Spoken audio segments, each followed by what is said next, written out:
Welcome to Homes, Loans, and Life. We are back for another fun episode. We have a lot to talk about today, including, but not limited to, why you should not overprice your home. And I would just like to say that if you are listening to this and you're a client of ours and you think we're talking about you, we're definitely not. Okay, great. So I'm Robin Phelps Hansen with App Properties, and of course, my partner Amber. Hi, Amber. Hello. Hi, I'm Neena Vlamis, CEO of A&N Mortgage. And I'm Kiki Trulos, Executive Vice President at A&N Mortgage. So I'm just going to start because this week has been very challenging when it comes to this topic of overpricing our listings. So when you meet with your realtor and you ask your realtor for an opinion on price, your realtor, if they are a good one, will bring you solid data that backs up why he or she is recommending that particular asking price. You, as the owner of the home, are welcome to, and we would encourage you to engage in that conversation. My neighbor's house didn't have a walkout basement, mine does. We organize all the closets, things like that. And together we come up with what we think is the best price for your home without leaving any money on the table, without it sitting on the market, and getting the best price for your house. So some of the arguments that Amber and I have, been faced with this week from our beloved network is, I need to leave some room for negotiation, and this is not a good strategy. And the reason why, I like to think of it as, if I were to go into a store and buy myself a purse, and I've been saving up for this beautiful purse, this beautiful bag, and I know what I'm looking at, I know what it's going to cost, and I go in and it's way over what I know this should cost. I've immediately lost interest. I am turned off. I'm not interested anymore. I'm going to move on. I'm going to move on to one that's in a different aisle that is priced correctly. Or wait for it to go on sale. Or wait for it to go on sale. Or clearance. And then the price has gone down, and it's the exact same thing with your house. So the first 30 days in this market, I'd say the first 30 days, it used to be the first 24 hours, are very important, obviously. This is the time that you have the most power as a seller. And if you're wasting time with an overpriced listing, if you're overpricing your home, you're losing out on that power. And it does not benefit you in the end whatsoever. And it is arguably the biggest challenge of our careers, what we're going through right now in this market. Would you agree? Yeah, and I think the biggest thing during COVID, there was low inventory during COVID, and we picked a price, we put it on, it sold for that or more. Right. So it's hard and understandable for sellers to be like, well, why can't we do this now? There's low inventory, just like there was in years past. The difference being everything else is more expensive right now. Interest rates are not dirt cheap. They're actually very high, but also all the other things that are more expensive. Like if you need to do XYZ to the house, that's more expensive. Or, they'll be comfortable with the monthly payment, as we've talked about in podcasts prior, but they're still being smarter because of everything being much more expensive than it was during COVID. Mm-hmm. Today's buyer is very sophisticated. Yes. And to your point just now, if we tell you, okay, 500,000, it's a great price for your house. Let's do this, this, and this, get it on the market on Tuesday of next week for 500. And you say, if I remodel 2 baths, can I get 550? And obviously you are going to go through the work in your house, the construction, purchasing all the supplies, hiring the contractor. It doesn't make a lot of sense. A lot of that is psychological. In your mind, you wanted 550. So even though you're going to go through this extra work and spend this money up front, you still want 550. So we come in and say, okay, I get it. But if you sell for 500 and save the money that you were going to put into the renovation, this is still the value here. Right. So, and I think that one of the things that's a struggle is because people have the misconception that if there's low inventory, people are just going to pay whatever. And, using the private listing network, which we do quite frequently, as well as the third-party site that we've used, which has been a huge success, Zenlist, which pushes private listings to all the buyers that are out there that have agents that are qualified and ready to go. And that in itself, if you don't get any traction off market in this day and age with what we have as resources, that's a huge sign that, because that's the way that we are, I'm sure you do it too, is if we can't come to terms on a price, I'm willing to do whatever price off market we want. But the stipulation is, this is the time that we're going to get the activity. And if we don't, that's a good sign, or a sign that it's not priced well. Right. And so we need to go on. And I think the old school thought, and it is, the old school thought about, well, it'll sell eventually. It may just take time. But if you're providing data to the clients that say the average market time, and it's hard when you're talking about the city, because like the loop could be different from West Loop to West Town to Andersonville, the market time changes. So you can't say, well, in general, the market time is 30 days. But you can also come, and we do this a lot, saying our average market time in general, regardless of location, is less than 30 days. So if we're sitting on the market for over 30 days, that says also something. It's not something we're not doing. Everything, and it comes back down to price, regardless of marketing, regardless of everything. And it's just how to articulate that without coming across, I don't want to say pushy, but when you hire us to do our job, we've shown that we can do our job. We do our job well. But how to articulate that to understand that, if you've got it priced right, or it'll sit, or you're going to wait and wait and wait until you start chopping on the price, and it ends up in your scenario with the purse, it ends up at Marshall's. Yeah. I love shopping at Marshall's. Love Marshalls. Love Marshalls. But you don't want to have to deep discount that because you think at some point some buyer's going to come after 90, 120 days and go, sure, I'll pay the price it's been sitting on. It just doesn't happen. And you made a great point about the private network with Zenlist. If you're feeling like, God, Robin, I just 550, I just think, it's just a little low. I really think we can get more. Then I'm with Amber where we can say, okay, let's put it on the private network. But we have to have an understanding. And because we are not always right, but if we're looking at the data, if we're looking at the stats saying this many people saved it, we're calling these agents, oh, you want to show this place? Well, I don't know. It kind of seems like you're a little high. Then we go back to you. I just spoke with this top agent. You have to just take it all in. And at some point you can maybe say to yourself as a seller, okay, I know I'm not leaving money on the table, and let's go to 550 because this makes sense now. And we're here to help with that. Most of the time you're going to end up there, but if you need to take that specific route there, that's okay. Right. It's a joint effort from the seller and us, right? It is a collaboration, but to a degree, you can't, data doesn't lie, but also in this market, data says one thing, and in some cases, the data is wrong by like $5,000-$10,000 but again, it comes down to pricing at what the data says, and the market will tell you if they're willing to pay over.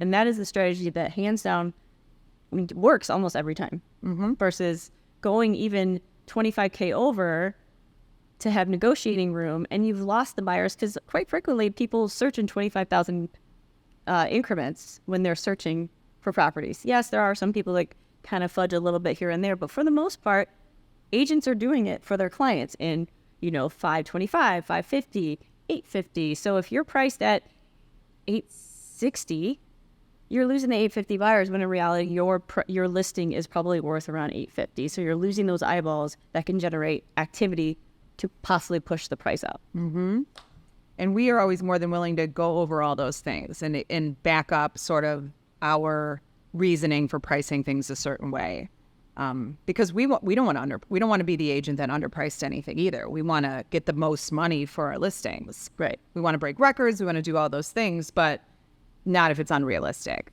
Right.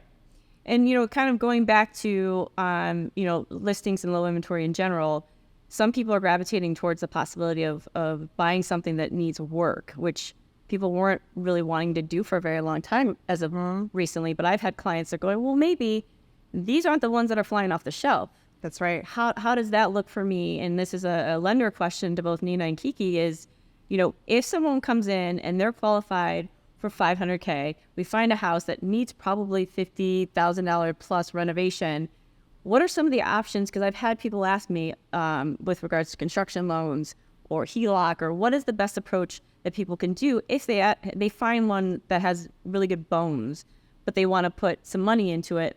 They're only qualified for a certain amount. What does that look like for them if they want to then get another loan, or what the process is around that? So we do offer renovation loans. HELOC depends on how much equity they have. They could take a HELOC after closing and then use the money for the renovations. But usually we could do a renovation loan if needed. So they would have to purchase it for a price where they had automatic equity in order to pull. Line of credit. Yeah, it really depends. If they're putting 20% down, we could say you could 10% down, money keep back. the money. You could keep the money for renovations and do a lower down payment because the interest rate is usually pretty close, if not the same. Got it. If it's much more, they don't have the money for the renovation, we could look into a renovation loan. Are they common? They've been coming around more and more lately. Like Just like Amber Amber said. Yeah. I think for the most part, I don't know, maybe I'm wrong, but my clients tend to say, oh, I don't want to do, I've got all these kids, I've got this. Right, busy they want to life." just move in. But then there's like a house that shows up in this great neighborhood and it's like, well, I could do a kitchen, I could do a bathroom. But like, if they don't have the cash, it's good to know that some of these are, There's out options. there. Nice. Yeah. We've been seeing a lot of new construction loans, also lot loans, building from the ground up, FHA home style renovation loans, and then if the property is FHA approvable, we do an FHA 203K loan. Those are typically for depending on the renovation amount that you want. So those Lower are still popular. Oh yeah, Yeah. we still do a Those lot of were those. huge like 15 years ago. They were right. Yeah. So I actually had some people ask about that because of the low inventory. They're going, well, what about new build land and what have you? For people who don't know that are maybe listening, what is some of the steps from a loan perspective do you go through as a buyer looking to buy land and then build? What does that look like? So you're going to get the lot loan, and then you're going to meet with an architect and go through their, what they need to do. And is the zoning going to work? Is the lot size? Is it buildable? Right? You're going to do your QC checklist, and then you're going to figure out the rate and the term after figure out what is the scope of work. How much am I going to need to purchase? Right? So let's say the lot is $250,000 and you need $600,000 to build. Right. So then we need to figure out. So it's like 1998 right now? Yeah, I know, right? It's going to be way more than that. Yeah. So then we work backwards to make sure, do you have the down payment? How much do you have? What's our miscellaneous column? Miscellaneous column during COVID was very large because the products and the pricing of your construction work and materials continued to increase. There was a big demand, right? Right. Now you're seeing that costs for products go down and materials. It's definitely not at the high it was during COVID. So supply and demand is obviously something we learned about younger, and that was definitely in play. Yeah. So you want to figure out how much do you have and what is your monthly payment and what is that value going to be after the property is built? Do we have comparables for that? So it's a process. Again, we are seeing a lot more of those, definitely. Got it.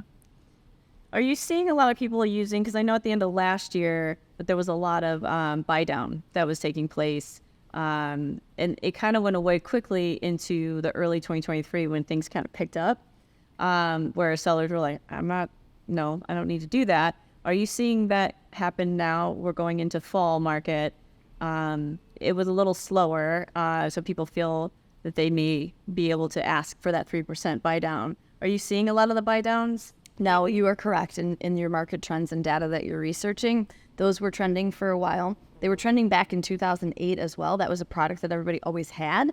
But anytime you're going to see a large increase or a shift quickly in interest rates where they increase, products that they've had forever are going to come back around, right? It's all cyclical. Right. So right now, because there's such low inventory, the buy down offers are not getting picked. Because The sellers don't want to give the seller credit for it. because then They'll just take maybe your another appraisal's not going to Right. come in. Right. Yeah. Makes sense. So it's not as hot.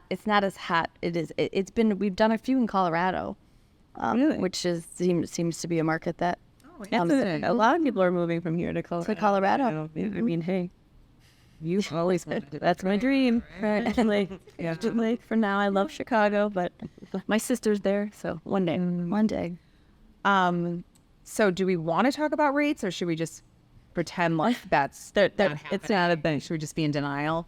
Could be worse. Rates are great. Let's talk about how it could be They're much lower than they were in the 80s at 18%. Yes, perfect. Insane. I was born in the 80s, so I didn't experience it. Right. So people were locked in at 8, and now they're in the 7s.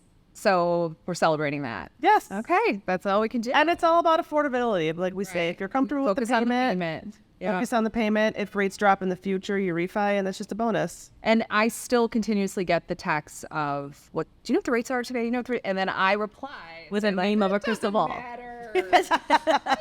She looks for a crystal ball meme. She's like, Like, it's just the payment. They're like, okay, I'll call someone else and ask for the rate. I do try to, and I agree. I mean, it is, but people are just so, everybody was just, it's 2.5, it's 2.8, but, and everybody got so crazy that it's hard to just focus on the payment.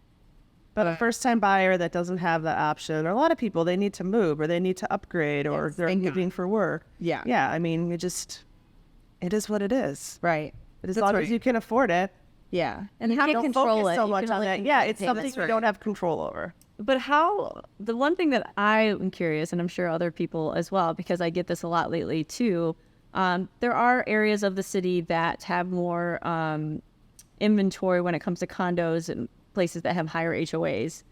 Obviously, they see like cheap, on and they're like, ooh, $299, and then you're like, well, if you look at the HOA, they're $1,000+. Talk to me how, and I'm sure that people who may be listening have thought the same. They look at price and they're like, I'd like to explore that more. But can you actually, from a financial perspective, 300K home or condo with a 300 some HOA versus same price at 1,000? What is that? What is the differentials for people to understand? Like, you got to pay. This is a must. It doesn't matter even if it includes everything but electric. Your payments that you're paying, I mean, yes, you can go in the granular details of like, well, if you break it down, your ComEd is this and this and this, but it does affect your bottom line with your qualifications. But how?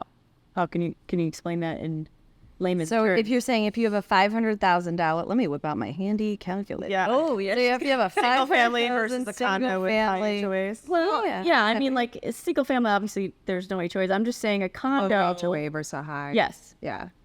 Because I think that's 300 important to versus- truly understand. And I talked through that with my client, but I think from a lender's perspective, they can qualify for, let's say, $500,000.